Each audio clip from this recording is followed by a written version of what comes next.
શ્રી સ્વામિનારાયણ ભગવાનની જય. આજનો આપણો વિષય છે અભાવ, અવગુણ અને દ્રોહ.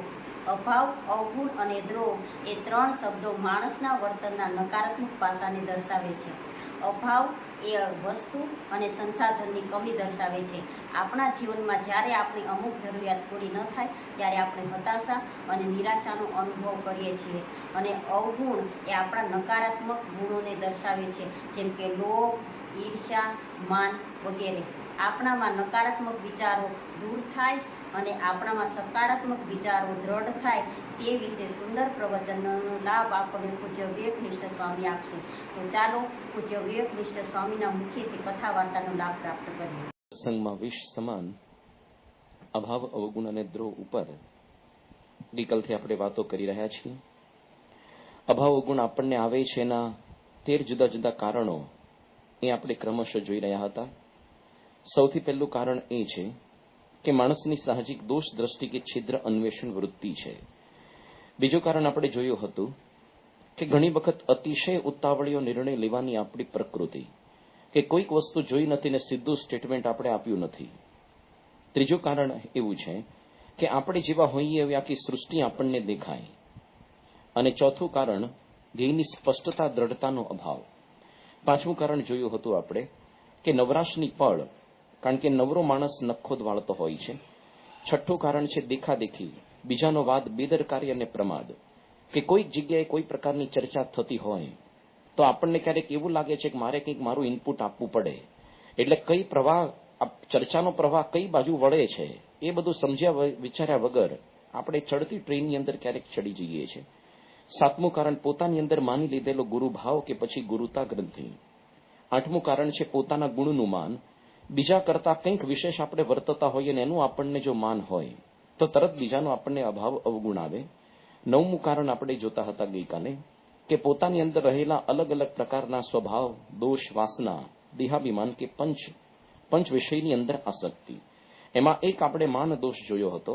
ત્યાર પછી ગઈકાલે ઈર્ષા, મત્સર, અસૂયાની શરૂઆત કરી હતી. તો મુક્તાનંદ સ્વામી જ્યારે વડોદરાની અંદર શાસ્ત્ર જીત્યા અને ભવ્ય સન્માન ભગવાન સ્વામિનારાયણ એમનું કર્યું, એ વખતે બીજા પણ વિદ્વાનો હતા, નિર્વિકલ્પાનંદ જેવા. એને અત્યંત ખોટું લાગી ગયું, શું ધાડ મારી મુક્તાનંદે, અરે અમે હોત તો અમે પણ આ શાસ્ત્ર જીતી લાવેત.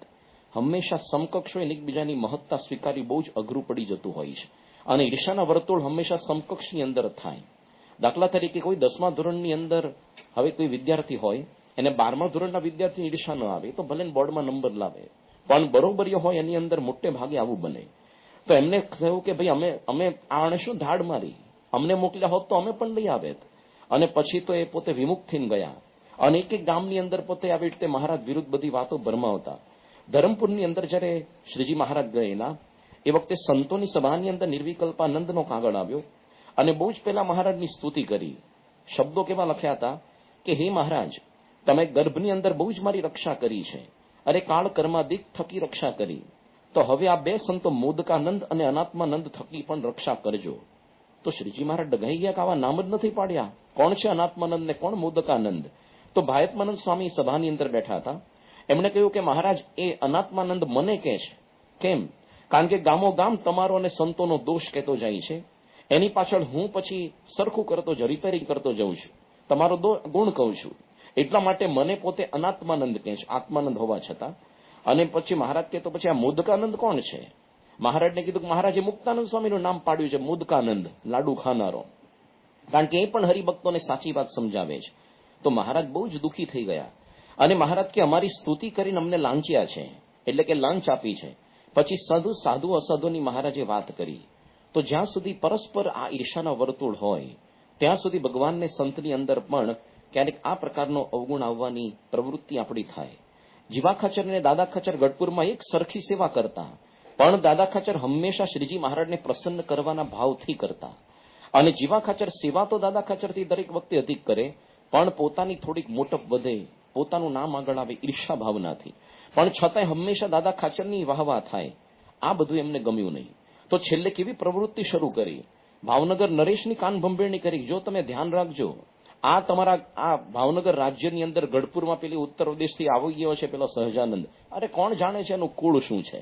કહે છે ખાલી લોકો બ્રાહ્મણ, પણ દાદા ખાચરની જુવાન બહેનો જીવબા લાડુબા સાથે આખો દી પડ્યો રહે છે, કંઈક આગુ પાછું ન થાય, ધ્યાન રાખજો.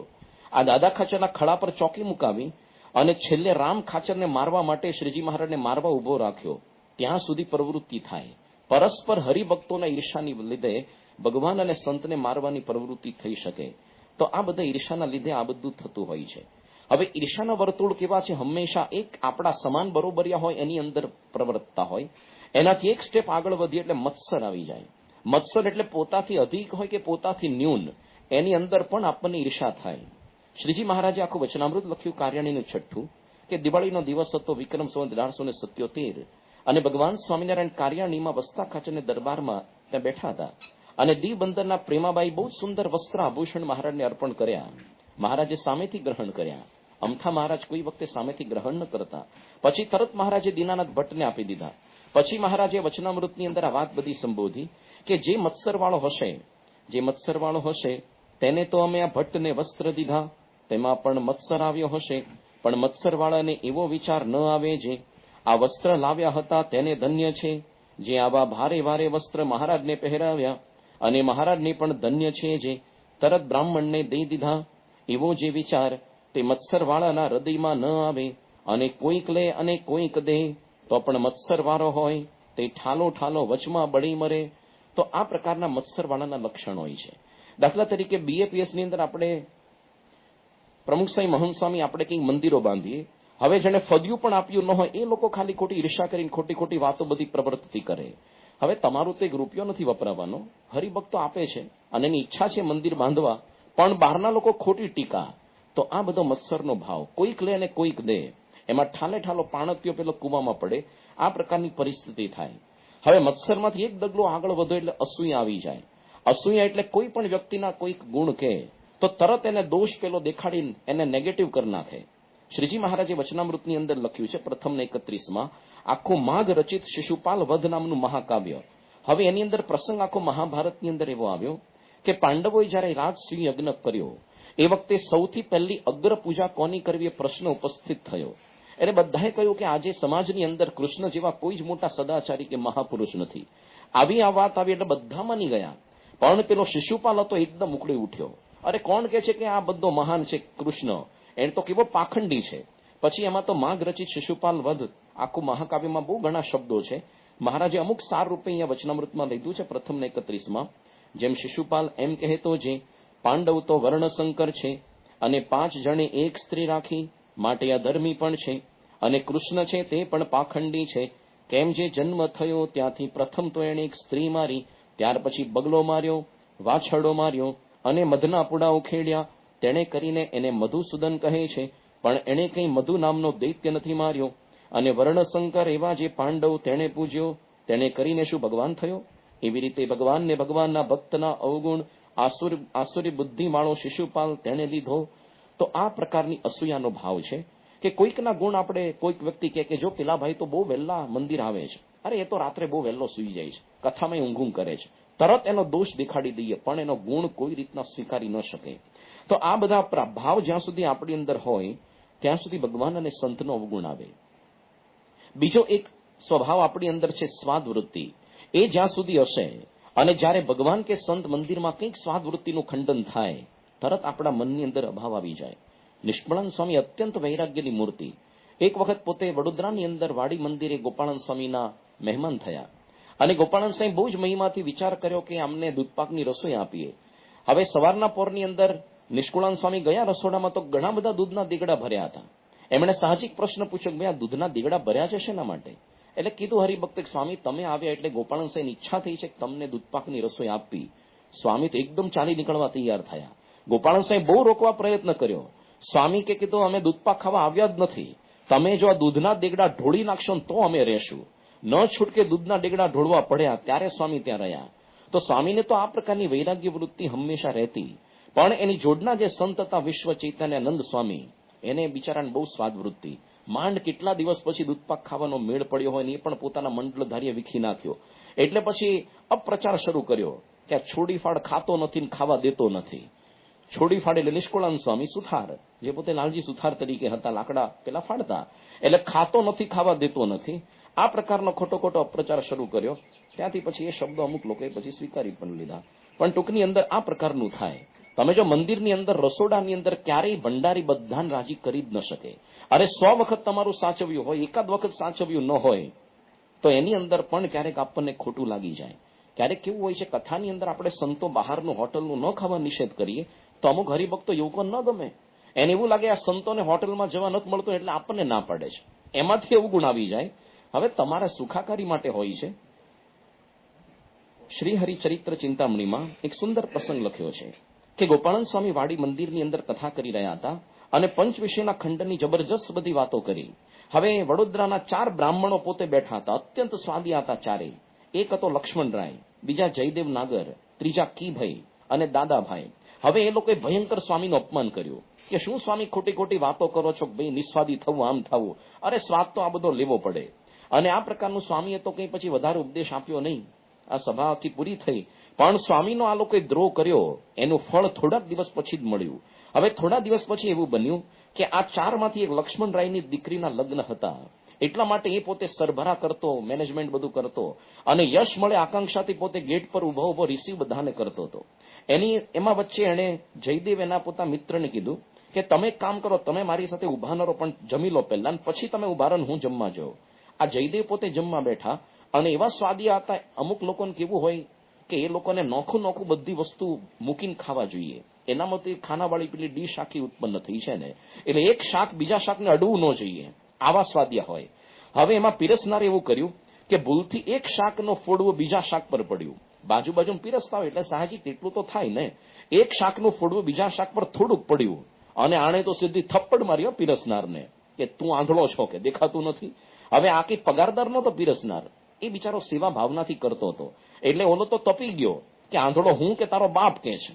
હું આંધળો નહીં, તારો બાપ આંધળો. હું કે મફત કામ કરું છું ને, સેવા કરું છું, કે પગાર નથી લેતો. અને પછી તો આ જણા બથોબથ આવ્યા. થોડી વારમાં 2 પક્ષ પડી ગયા અને પછી તો એવું બ્રહ્મ યુદ્ધ થયું બ્રાહ્મણોનું અને રાત પડી ગઈ. એની અંદર તો પછી જે હાથમાં આવ્યું લઈને મારવા માંડ્યા. સરકાર ત્યાં આવી ગઈ, બધાને જેલ ભેગા કર્યા. એમાંથી આ જયદેવને 5 વર્ષની જેલ થઈ અને લક્ષ્મણરાય એને 7 વર્ષની થઈ. હવે બંને જણા જન્મ ટીપની અંદર જ એ લોકો મૃત્યુ પામ્યા. બાકીના જે 2 હતા ને, દાદભાઈ ને કીભાઈ, એ લોકોને આવવામાં થોડુંક મોડું થયું એટલે બચી ગયા હતા. બાકી એ લોકો ઝપટમાં આવી જવાના હતા. આ બધું યુદ્ધ શરૂ થયું પછી આવ્યા એટલે પોતે આવી રીતે બચી ગયા હતા. તો એ લોકોનું કેવું થયું કે એ લોકો કોઈ પણ જગ્યાએ ખબર પડે કે લગ્ન સમારંભ ચાલે છે તો વગર આમંત્રણે વગર નોતરે જમવા પહોંચી જાય અને પેલા લોકો હળધૂત કરીને કાઢે કૂતરાની જેમ. તો પછી છેલ્લે આખો લગ્ન સમારંભ પૂરો થાય તો જે જગ્યાએ એઠવાડ નાખે ત્યાં પોતે એઠવાડ ખાઈને પડ્યા રહે. એમ કરતા કરતા ફૂડ પોઈઝનિંગથી મર્યા 2 જણા. તો સ્વામીનું આટલું ખાલી દ્રોહ કર્યો, સ્વાદ વૃત્તિ. તો ઘણી વખત આ પ્રકારનું હોય છે કે આપણી અંદર જ્યાં સુધી આ પ્રકારની સ્વાદ વૃત્તિ હોય અને ભગવાનને સંત ક્યારેક ખંડન કરે તરત આપણને એનો અવગુણ આવી જાય. જુનાગઢની અંદર કેશવ ભગત કરીને હતા. હવે એ પોતે બપોરે એક ટાઈમ માંડ જમતા, સાંજે કોઈ દિવસ જમતા નહીં. એક વખત એના મિત્રે બહુ આગ્રહ કર્યો કે પ્લીઝ તમે આજે જમો. બહુ આગ્રહ કર્યો એટલે પોતે એક વખત પત્તર માંડીને બેઠા. હવે જ વખતે ભંડારી પધાર્યા. એ વખતે તો કેવું હતું, બહુ લિમિટેડ ભોજન બનતું કારણ કે એવી સંપ્રદાયની પરિસ્થિતિ નહોતી. તમારે રાત્રે જમવું હોય તો બપોરે નામ નોંધાવવું પડે, એટલું જ ફિક્સ મેનુ બને. હવે પેલા ભંડારીએ જોયું કે આમણે નામ બપોરે નોંધાવ્યું નથી, જમવા બેઠા કેમ? એટલે પત્તરની અંદર ખીચડી પીરસાઈ ગઈ હતી, એ ઉપાડીને ચાલતા થયા. પીરસાઈ ગયા પછી કોઈ દિવસ આપણે નિષેધ ન કરીએ, ભલે જમી લે, પછી કહીએ ભાઈ બીજી વખત નામ નોંધાવજો. પણ આ તો પત્તરમાં પીરસાઈ ગયેલી ખીચડી લઈને ચાલતા થઈ ગયા ભંડારી. અને આમને તો કઈ પ્રશ્ન નહીં, એ તો બિચારા પત્તર ધોઈને આવી ગયા પાછા. એના મિત્રોએ કીધું તમને આવી રીતે દ્રોહ ન થયો, તમને ગુસ્સો ન આવ્યો? કે નહીં, મારે તો નિયમ જ હતો એક ટાઈમ ખાવાનો. આ તો ભંડારીની અંદર રહીને શ્રીજી મહારાજે મારો નિયમ સાચવ્યો. આપણને કોઈ દિવસ એવું થાય? આપણે તો ધડ દઈને થપ્પડ મારીને કહીએ કે ભગવાને મારી અંદર રહીને તમે થપ્પડ મારી. પણ ભંડારીની અંદર મહારાજે રહીને મારો નિયમ સાચવ્યો. તો જ્યાં સુધી સ્વાદ વૃત્તિ હશે ત્યાં સુધી ક્યારેક ને ક્યારેક વળી વીઆઈપી પાસ કોઈ મંદિરમાં ન મળે, અરે ચાનો કપ ખાલી ન મળે, અરે સમયો બેકાર, મંદિરમાં આવવાની જરૂર નથી. પણ જ્યાં સુધી નિસ્વાદી થશું તો જ આપણે પાક્કો વ્યવસ્થિત સત્સંગ કરી શકાય. તો એક સ્વાદ વૃત્તિના લીધે પણ આપણને ક્યારેક અવગુણ આવી જાય. બીજું છે, જ્યાં સુધી આપણી અંદર લોભ વૃત્તિ હશે ત્યાં સુધી પણ આપણને ક્યારેક ને ક્યારેક તો અવગુણ આવવાનો અવકાશ ખરો. શાસ્ત્રીજી મહારાજના સમયની અંદર એક હરિભગત હંમેશા કહેતા કે જો શાસ્ત્રીજી મહારાજ છે ને બહુ લોભિયા જ કે આમ મહાપુરુષ ખરા, બહુ સારા સંત, પણ જ્યારે હોય ત્યારે પૈસા માગ જ કરે છે. હવે શાસ્ત્રીજી મહારાજ તો મંદિર બાંધવાનો પૈસા તો ધર્મ તો માગવો પડે કે નહીં, અને એ તો હરિભક્તોની સુખાકારી માટે, એમના માટે ક્યાં માગતા હતા. પણ કે યોગીજી મહારાજ બહુ સારા, જો કોઈ દિવસ પૈસા માગે જ નહીં. પછી શું થયું, શાસ્ત્રીજી મહારાજ ધામમાં ગયા અને યોગી બાપા ગાદી આવ્યા. હવે કોઈ પણ ધર્મદાની વાત તો કરવી જ પડે, મંદિર કે સંસ્થા ચાલે ક્યાંથી. એટલે યોગી બાપાએ ધર્મદાની વાતો કરી. તો પેલા હરિભગત શું કે આ યોગી બાપા પહેલા બહુ ડાયા હતા કે, પણ શાસ્ત્રીજી મહારાજના સંગે એ બગડી ગયા. શાસ્ત્રીજી મહારાજના સંગડે એ બગડી ગયા. હવે તમારે ખાલી દશાંશ વિશાંશ ધર્મનો કાઢવાનો આવ્યો, એની અંદર જ્યાં સુધી લોભ વૃત્તિ હોય ભારે પડી જાય, અને પછી આપણને ભગવાનને સંતનો જ અવગુણ આવે. શું માગમગ જયારે જોતર કરતા હશે. ઘણી વખત બાપા આશીર્વાદ આપે નોકરી ધંધા દુકાનમાં, કંઈ સારાવટ ન થાય, તરત આપણને અવગુણ આવી જાય. એક હરિભક્તે પ્રમુખ સાંઈ મહારાજને પરબીડિયામ કંઠી પાછી મોકલી કે તમારી કંઠી બાંધ્યા પછી મારી ભેંસ મરી ગઈ. એટલે ગામના લોકો કહે છે તું સ્વામિનારાયણીઓ થયો ને એટલે ભેંસ મરી. પ્રમુખ સાંઈ કે દુનિયામાં જેટલાની ભેંસો મરે છે આપણે BAPSની જ મરતી હોય છે ને. પણ ટૂંકની અંદર આ પ્રકારનું થાય. લોભ વૃત્તિ જ્યાં સુધી હશે ત્યાં સુધી ક્યારેક ને ક્યારેક અવગુણ આવે. બીજો દોષ છે પંચ વિષયમાં આસક્તિ કે દેહાભિમાન. શ્રીજી મહારાજે આખું વચનામૃત લખ્યું લોયાનું 17મું કે સ્તુતિ કરતો હોય ને નિંદા કરતો થઈ જાય. મહારાજે લખ્યું છે કે જે દેહાભિમાની હોય ને પંચ વિષયનો અભાવ ન થયો હોય, પછી મહારાજ લખે છે અહીંયા, એને જ્યાં સુધી ધક્કો નથી વાગ્યો ત્યાં સુધી નભ્યો જાય છે. પણ જ્યારે કોઈક મોટા સંત અથવા ભગવાન તે માનને ખોદશે અથવા સ્વાદ દેહાભિમાન લોભ કામ ક્રોધ એને ખોદશે, ત્યારે એને જરૂર તે સંતનો અભાવ આવશે. ત્યારે એ જરૂર સંતનો દ્રોહ કરશે અને સત્સંગમાંથી વિમુખ થશે. જેમ સર્પે લાળ નાખી હોય એવું જે દૂધ સાકર તેને જેણે પીધું હોય અને તે જીવે છે તો પણ ઘડી બે ઘડીમાં સવાર સાંજે આજકાલ જરૂર મરનારો છે. તેમ જે દેહાભિમાની છે તે મહિને 2 મહિને વર્ષે 2 વર્ષે 10 વર્ષે દેહ મૂક્યા સમયે દેહ મૂકીને જ્યારે ત્યારે પણ એ જરૂર સંતનો અભાવ લઈને પડી જશે. તો શ્રીજી મહારાજ ક્યાં સુધી વાત કરે છે કે ગમે ત્યારે આ એક જન્મે 10 વર્ષે કે પછી 100 વર્ષે ગમે ત્યારે દેહ મૂક્યા સમય પણ આ પડવાનો જ છે. તો ક્યારેક મંદિરની અંદર ઉતારો કંઈક યોગ્ય ન મળ્યો, જમવાનું કંઈક સારું ન મળ્યું, પદાર્થનો વેચવાની અંદર કંઈક આગુ પાછું થાય, તરત આપણને અવગુણ આવી જાય. ગુણાતીન સાહેબ લખ્યું છે એમની વાતમાં કે મંદિરમાં આપણે રહેતા હોય કંઈક પદાર્થ ન મળે તો કોઠારીનો અવગુણ આવે, અને સ્વાદનો જ્યાં સુધી સ્વભાવ હોય તો ભંડારીનો અવગુણ આવે, અને પોતાની અંદર દેહાભિમાન હોય, શરીરને વાંકું વળતું ન હોય, અને કોઈક મોટેરા આપણને કંઈક અઘરી કામ સોંપે તો એનો તરત આપણને અવગુણ આવી જાય. તો ભાવનગરના કુબીરભાઈ કહેતા કે હંમેશા જ્યારે આપણે મંદિર જઈએ તો ઠાકોરજીની મૂર્તિ કોઈ દિવસ આપણને સમાચાર નથી પૂછતી કે ભાઈ શું છે, નોકરી ધંધા કેવા ચાલે, કંઈ જ નહીં. દર્શન કરી આપણે ગમે એટલા ભાવથી વિનંતી કરીએ, પ્રાર્થના, પણ ભગવાન આપણી સાથે વાત નથી કરતા મૂર્તિમાંથી પ્રગટ થઈને. તો જ્યારે આપણે મંદિરની અંદર ક્યારેક કોઈ કોઠારી ભંડારી કોઈ પણ સંત, હવે એને ક્યારેક પગે લાગીએ ને ક્યારેક બિઝી હોય ને આપણને કદાચ રિસ્પોન્સ ન આપે, જેસાઈ ન કે, તો આપણે આ સંતોને મૂર્તિ જેવા જાણવા, તો પછી અવગુણ ન આવે. બાકી આપણને શું થાય કે આપણા ઘરે સંતો આવે ને કેટલા આપણે સાચવીએ છીએ, અને આપણે જઈએ તો ક્યારેક તો સંતો આપણી સામે પણ નથી જોતા. હવે સંતો તમારા ઘરે માંડ એક બે આવતા હોય, પણ તમે તો સમયાની અંદર મોટા ઉત્સવમાં કેટલા બધા પ્રમાણની અંદર હરિભક્તો આવે ને. હવે સંતો થોડા કંઈ આવે એટલે બહુ પેલા ઘણા બધા સ્વરૂપ ધારણ કરી શકે છે, એટલે અમુક જગ્યાએ સચવાય ન સચવાય આવું બની શકે. તો ભાવનગરના કુબીરભાઈ એટલે કહેતા કે ક્યારેક આપણી આગતા સ્વાગતા ન થાય તો પછી મંદિરની અંદર સંતોની મૂર્તિ જેવા જાણવા. પણ જ્યાં સુધી આપણી અંદર આ વિભિન્ન પ્રકારના સ્વભાવ દોષ વાસના હશે ત્યાં સુધી સત્સંગની અંદર અભાવગુણ આવવાનો અવકાશ રહે. 10મું કારણ અભાવગુણનું એ છે કે અવળો પક્ષ. અવળા પક્ષે કરીને ભયંકર જીવનું ભૂંડું થાય. તો લખ્યું છે ગુણાતીન સ્વામી પોતાની વાતમાં કે લોક ભોગ દેહ અને ચોથો પક્ષપાત તેને કરીને મનુષ્ય ભાવ આવે છે. અને સ્વામીએ લખ્યું છે પક્ષપાતે કરીને જીવનું ભૂંડું થાય છે એવું તો પંચ વિષય પણ નથી થતું. અને પક્ષે કરીને તો ગોપાળન સ્વામીને માથે પાણ નાખ્યા અને જોડીમાં દેવતા નાખ્યા. એવા અવળે પક્ષે કરીને મોટા સાધુના અવગુણ લીધા છે. તેણે કરીને ભૂતની યોનિને પામ્યા છે, અને વળી કોઈક હશે તે પણ પામશે. અને તે પાપે કરીને ખાવી વિષ્ટા અને પીવી લઘુશંકા એવા દુઃખને ભોગવે છે, પણ સુખ તો ક્યાંય થાય નહીં.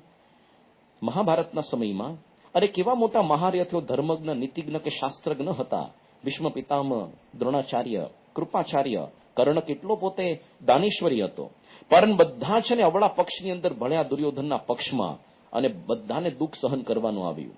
અરે ભીષ્મ પિતામહ તો બધું જાણતા હતા, છતાં પણ કૌરવનો પક્ષ મૂકી ન શક્યા. છેલ્લે બાણ શૈયાની તીખી વેદના સહન કરવાની થઈ. એટલે અવળા પક્ષે કરીને જેવું ભૂંડું થાય છે, પંચ વિષયથી પણ આટલું ભૂંડું ન થાય.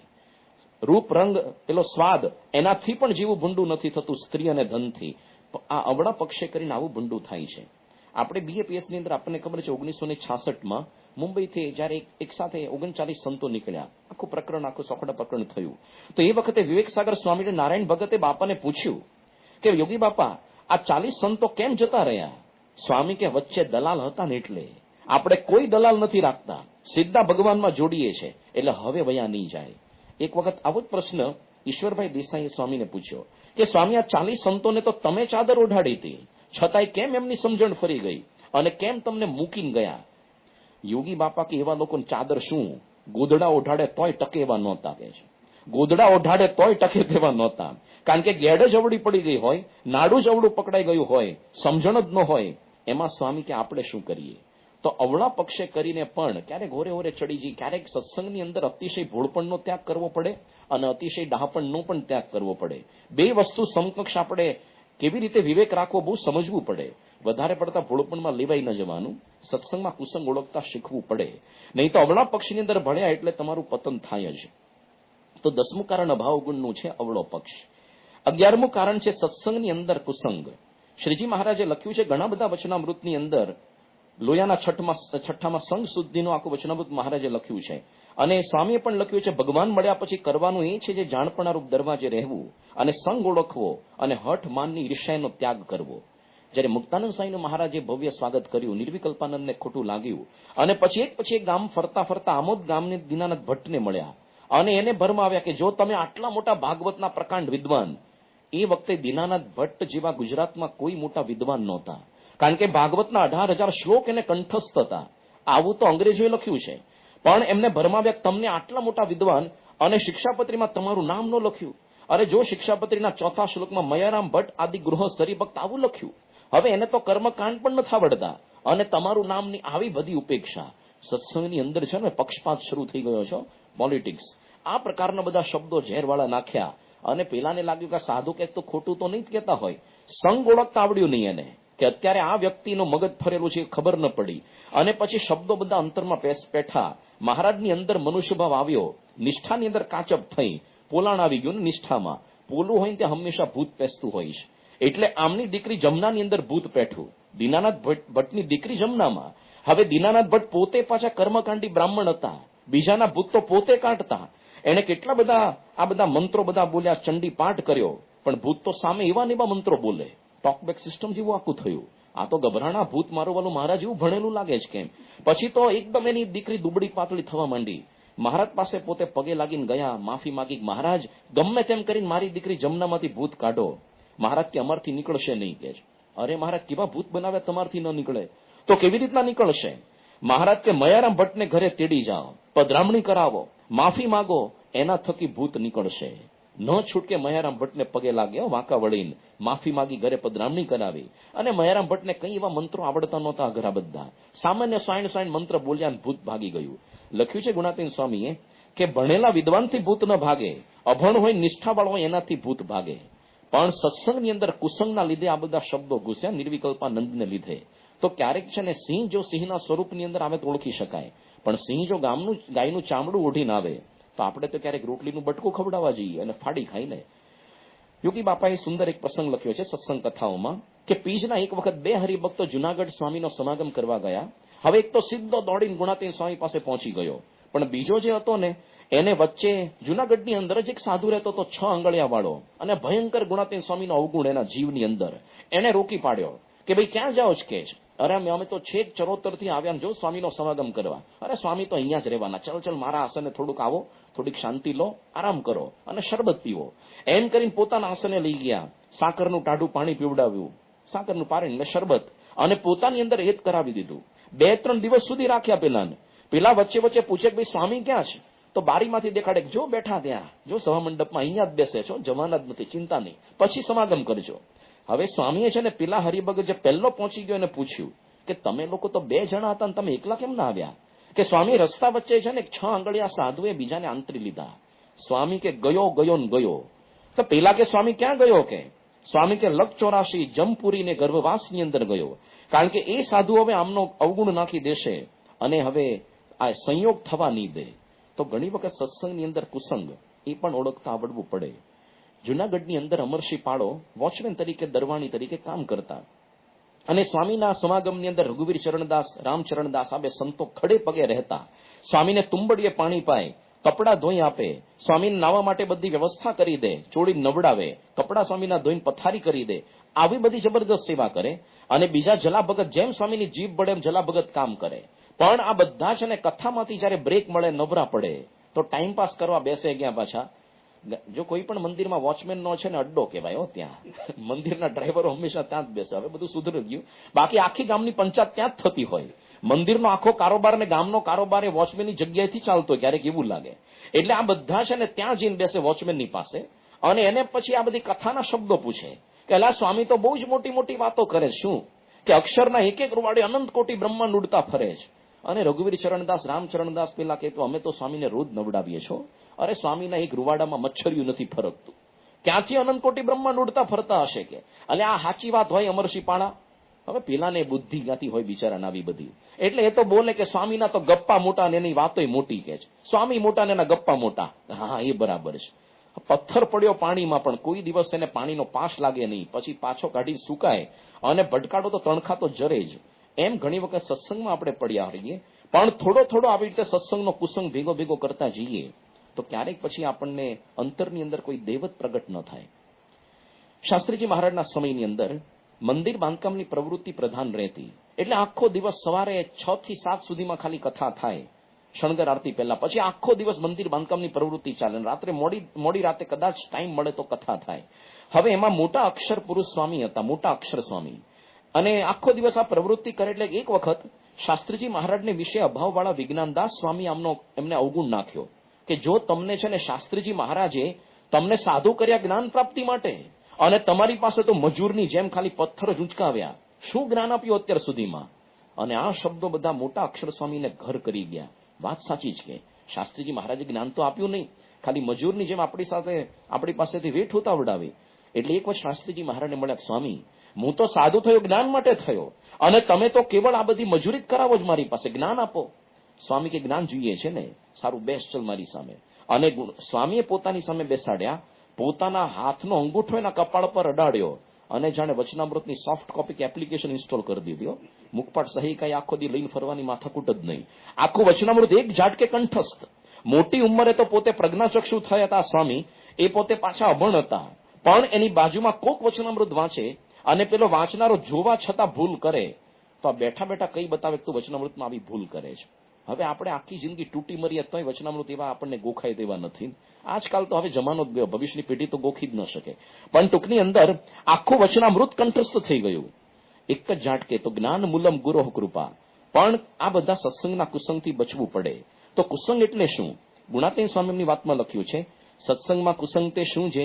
મહારાજ અને અવતાર આદિકને સરખા કહે, તથા મોટા એકાંતિક અને સાધારણ સાધુને સરખા કહે, તથા પ્રગટ સ્વરૂપમાંથી પાડે, તે સત્સંગમાં કુસંગ જાણવો. શ્રીજી મહારાજે આખું પ્રથમનું 17 વચનામૃત લખ્યું આના પર. આપણા સત્સંગમાં થોડો કુસંગનો ભાગ રહ્યો જાય છે, ત્યાં જ કાઢવો છે. તે સત્સંગમાં કુસંગ તે શું છે?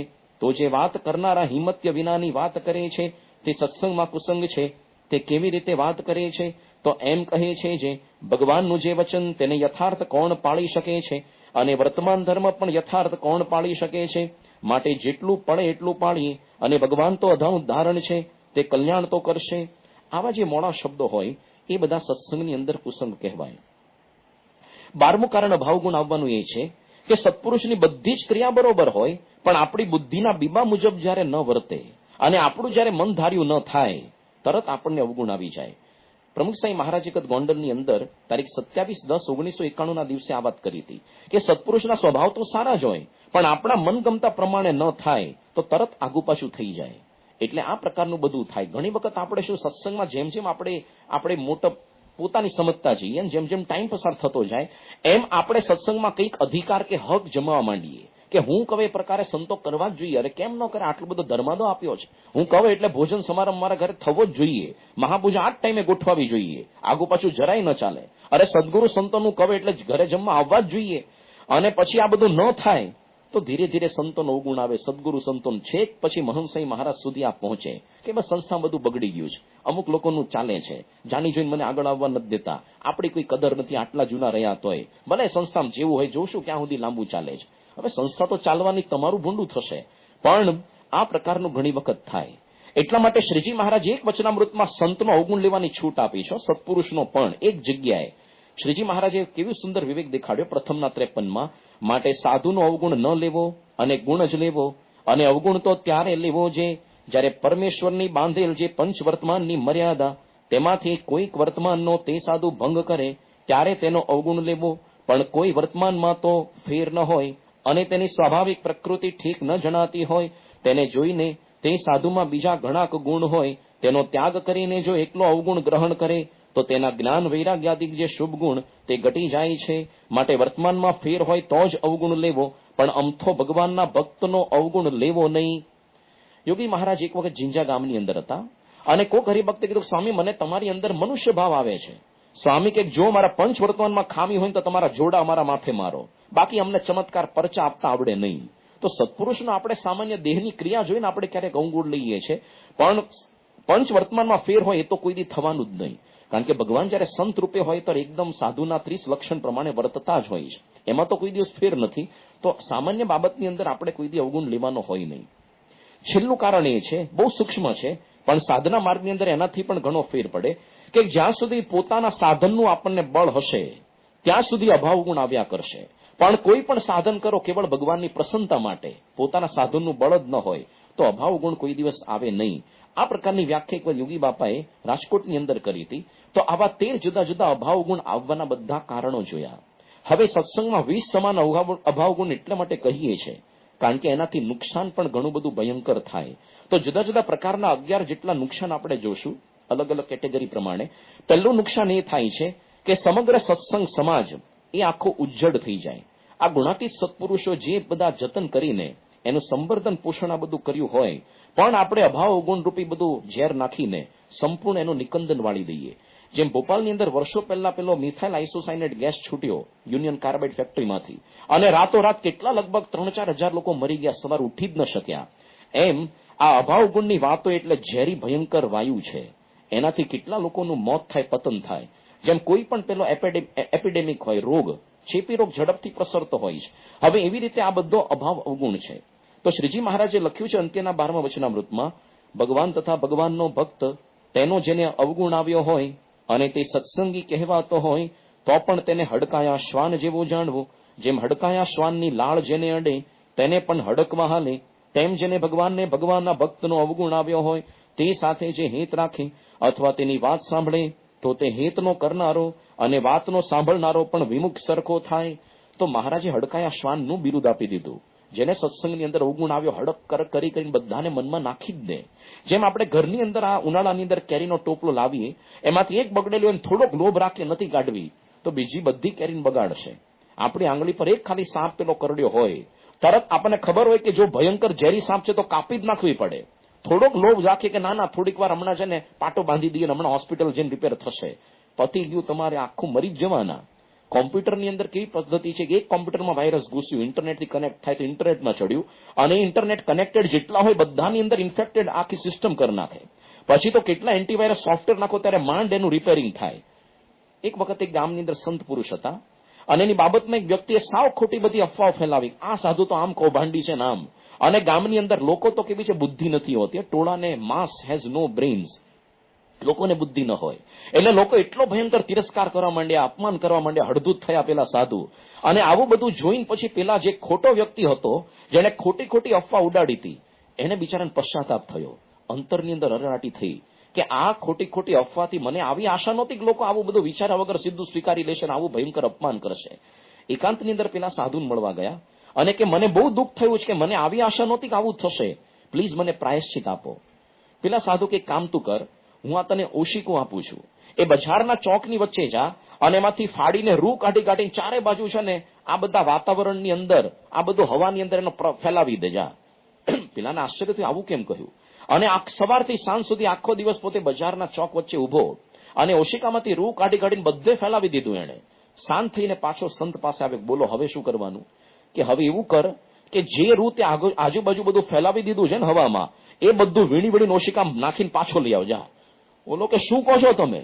અરે હવાના વાયરામાં તો ક્યાંનું ક્યાં પ્રસરી ગયું હોય. સંત કહે છે કે તારી આ માફી માંગવાથી હવે કશું વળવાનું નથી. એક વખત તે ખોટી અફવાને પ્રસારી દીધી અને એમાંથી મારે જે નુકસાન સહન કરવાનું થયું, ખોટી જે છાપ પડી, એ તારી ખાલી સોરી કહેવાથી.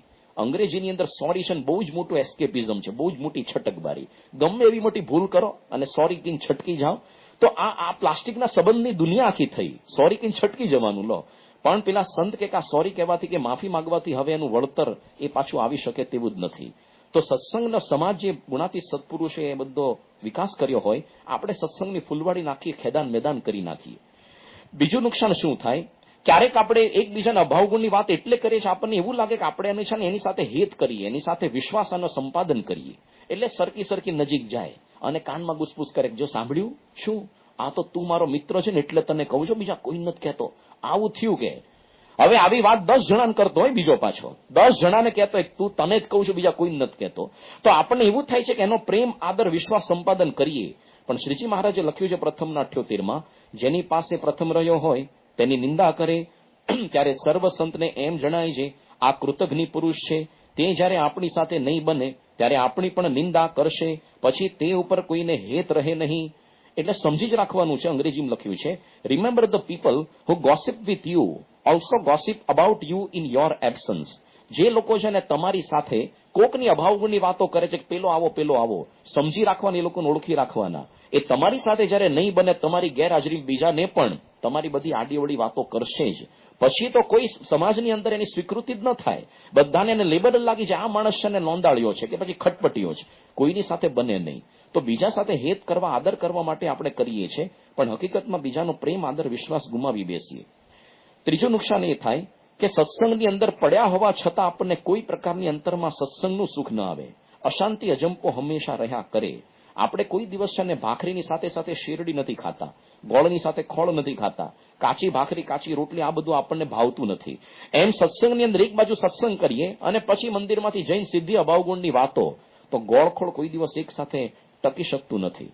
તમે જો અમદાવાદ શહેરના રસ્તા પર ગમે એટલા મોટા પથ્થર હોય એ આપણને નહીં નડે, પણ કિડનીમાં એક નાની પથ્થરી આપણને હલાવી નાખશે. બહાર ગમે એટલા બધા છોતરા એ નહીં નડે, આંખમાં એક સામાન્ય કણું પડ્યું હશે કે એક નાનું છોતરું એ આપણને હલાવી નાખતું હોય છે. એમ સત્સંગની અંદર થોડુંક પણ અંતરની અંદર અભાવ ગુણ ખટક્યા કરશે ત્યાં સુધી કોઈ પ્રકારની સત્સંગની અંદર આપણને સુખ જ નહીં આવે. અને શ્રીજી મહારાજે તો લખ્યું આખું વચનામૃત, ધૂંધવાયા કાષ્ટની પેટે, અર્ધબળેલા કાષ્ટની પેટે ધૂંધવાયા રાખે. પ્રથમના 28માં, જે સત્સંગમાંથી પાછો પડવાનો હોય તેને અસદવાસનાની વૃદ્ધિ થાય. તેને પ્રથમ તો દિવસે દિવસે સત્સંગી માત્રનો અવગુણ આવે અને પોતાના હૈયામાં એમ જાણે છે આ સર્વ સત્સંગી તો અણસમજુ છે અને હું જ સમજુ છું, એમ સર્વથી અધિક પોતાને જાણે અને રાત્રિ દિવસ પોતાના હૈયામાં મૂંઝાયા કરે અને દિવસમાં કોઈ ઠેકાણે સુખે કરીને બેસે નહીં અને રાત્રિમાં સુવે તો નિદ્રા પણ આવે નહીં અને ક્રોધ તો ક્યારેય મટે જ નહીં અને અર્ધ બળેલા કાષ્ટની પેઠે ધૂંધવાયા કરે. તો આ પ્રકારનું બધું થાય. એટલે સત્સંગની અંદર આપણને સ્થિરતા, સમતા, સંતોષ, સલામતી, સાર્થકતા, સંપૂર્ણતા કે શાંતિનો અનુભવ ક્યારેય આપણને થાય જ નહીં. એટલે આ તો ગટરના પાણીમાં સ્નાન કરવા જેવું છે, વિષ્ટાની અંદર શયન કરવા જેવું. કોઈ રીતે આપણને સત્સંગનું સુખ આવે નહીં. ચોથું નુકસાન એ થતું હોય છે કે બીજાના તમે દોષ જોયા કરો તો છેલ્લે એ બધા દોષ આપણી અંદર આવવા માંડે અને આપણે પોતે કચરા પેટી જેવા થઈ જઈએ. અંગ્રેજીમાં કહેવત છે, you become what you think. માણસ જે પ્રકારનો સતત વિચાર કરે ને એ પ્રકારનો આખો એની માનસિક સ્થિતિ ઘડે ને એવો આકાર બંધાય. ભરતજીને અંતકાળે મૃગલીનું ચિંતન થયું તો છેલ્લે એને મૃગનો જન્મ લેવો પડ્યો. આપણે એવું નથી કહેતા ચલો આપણે એ પ્રકારનું લેવો પડે જન્મ, પણ આપણું અંતઃકરણ આખું કચરા પેટી જેવું થાય અને પછી આપણું સમાજમાં કે સત્સંગમાં લેબલ જ વાગી જાય કે આ માણસ અભાવ ગુણ કે ખટપટ વાળો છે. પછી તો આપણે ઇન્દ્રિયો અંતઃકરણ પણ કચરો જ અંદર નાખે અને બીજા બધા પણ તમારી પાસે જ અભાવ ગુણની વાતો કરવા આવે. શ્રીજી મહારાજે લખ્યું છે મધ્યાહન 11 વચનામૃતમાં, ભગવાનની આજ્ઞાએ કરીને ભગવાનની પ્રસન્નતાને અર્થે ભગવાનના ભક્ત જે કર્મ કરે છે તેનો કોઈ રીતે અવગુણ લે તો તેના હૃદયને વિશે કુટુંબે સહિત અધર્મ આવીને નિવાસ કરે છે. અધર્મ એકલો ન આવે, આખા કુટુંબ સહિત એના 6 છોકરા સહિત આવે. શ્રીજી મહારાજ જયારે પોતે હતા એ વખતે બંધિયા ગામના જાડેજા દરબાર જેસોજી મહારાજના અંગત પાર્ષદ તરીકે સ્ટાફની અંદર ખડે પગે રહીને સેવા કરતા. હવે જે ભગવાન કે સંતની આ પોતે સ્ટાફની અંદર એને ક્યાંથી દેશકાળ લાગે, પણ ભગવાનની સેવા થકી એને અંતર્યામીપણું સિદ્ધ થયું અને પાત્ર નાનું ને મોટી સિદ્ધિ આવી ગઈ એટલે પોતે છલકાઈ જાય ને, અને પછી તો પોતે અંતર્યામીપણું સિદ્ધ થયું એટલે ચાલ્યું રહી નહીં ઐશ્વર્ય. ગમે તેના અંતરની અંદર પ્રવેશ કરીને ગુણદોષ જાણવા માંડ્યા. પછી તો શું થાય, મહારાજ બેઠા હોય ને પાછળ ઉભા હોય દરબાર, મહારાજ કોઈના પણ વખાણ કરે, તમે તો પરતભાઈ ગોરધનભાઈ જીવન, તમે મહાન. એ જ વખતે પેલા જેસુજી દરબાર પેલા વ્યક્તિના અંતરમાં પ્રવેશ કરીને ગુણદોષ જાણે કે મહારાજ તો ખોટી પ્રશંસા કરે છે, આ તો ક્રોધી છે, આ તો આનો તો સ્વાદ છે, આ તો લોભીઓ છે. મહારાજે ચેતવ્યા, તમે આવું ન કરતા, ભ્રષ્ટ થશો. તો પણ આ પ્રવૃત્તિ ચાલુ રાખી, કારણ કે નાનું પાત્ર ને ઐશ્વર્ય વધારે આવી ગયું. છેલ્લે તો એટલા ભ્રષ્ટ થયા, પોતાની અંદર આ બધા દુર્ગુણ આવ્યા. એના પત્ની છે ને પોતે પાછા સાંખ્યયોગી થઈને રહ્યા હતા. એને કીધું કે તું ચાલ આપણે ઘરે પાછા સંસાર માંડીએ. એની પત્ની કે તમને વાસના ઉદય થઈ હોય તો બીજી શોધી લો, હું કઈ પાછી તમારા માટે થોડી આવું કઈ. મહારાજને કહ્યું મહારાજ મારાથી રહી નહીં શકાય, તમે એને આજ્ઞા કરો, મહારાજ કે અમે ન કરીએ. પછી પાછા ગયા પોતે મહારાજને છોડીને, પાર્ષદ હતા પણ ગૃહસ્થાશ્રમની અંદર ગયા, ફરી કોકની સાથે લગ્ન કર્યા, 4 પુત્ર થયા અને મહારાજ ધામમાં ગયા પછી પાછો સંસારનો ત્યાગ કર્યો. તો શ્રીજી મહારાજ હતા સ્ટાફની અંદર જ, છતાં ભ્રષ્ટ થવાનો વારો આવ્યો. ભૂંડા દેશકાળ એટલે આ છે ને. તો આ રીતે જ્યારે બીજાના દોષ આપણે જોવા માંડીએ તો એ બધા છે ને આપણી અંદર આવી જતા હોય છે અને આપણે પણ એવા થઈ જઈએ. હવે એનાથી પાંચમું નુકસાન એ થાય, આ તો પહેલા તો શું, હરિભક્તોના દોષ તમે જુઓ તો તમારી અંદર આવે કે ન આવે કદાચ હજી થોડીક શંકા રહી, પણ ભગવાન કે સંતમાં જે દોષ પરઠો એ તો વિથ ગેરંટી તમારી અંદર આવી જ જાય. લખ્યું છે મુક્તાનંદ સ્વામીએ, જે સૂરજ સામી રજી નાખે તે ઉલટી આવી પડે આંખે, રવિ રોષ રાગ મન નવ રાખે હરિગુણ ગાતા, દુર્જનિયાનો ધડકન મનમાં ધારીએ. કે સૂર્યની સામે તમે ધૂળ નાખો તો એને કઈ અસર થવાની નહીં, તમારી આંખની અંદર જ પડવાની. શ્રીજી મહારાજે લખ્યું છે પ્રથમના 58માં, અતિશય જે મોટા હોય તેને જો અતિશય નિષ્કામી જાણે તો પોતે કૂતરા જેવો કામી હોય ને નિષ્કામી થાય, અને મોટા પુરુષને વિશે કામીપણાનો દોષ પરઠે તો ગમે તેવા નિષ્કામી હોય તો પણ અતિશય કામી થાય, અને મોટાની વિશે ક્રોધી લોભીપણું પરઠે તો પોતે પણ ક્રોધી અને લોભી થાય. એટલા માટે ભગવાન, આપણે શરૂઆત થાય છે નાના હરિભગતથી, પછી છેલ્લે ભગવાનને સંતની અંદર દોષ પરઠીએ, અને એમાં એક વખત દોષ પરઠ્યો એ તો નક્કી તમારી અંદર આવી જ જાય અને આપણે સત્સંગમાંથી ભ્રષ્ટ થઈ જઈએ. તો આ જુદા જુદા આપણે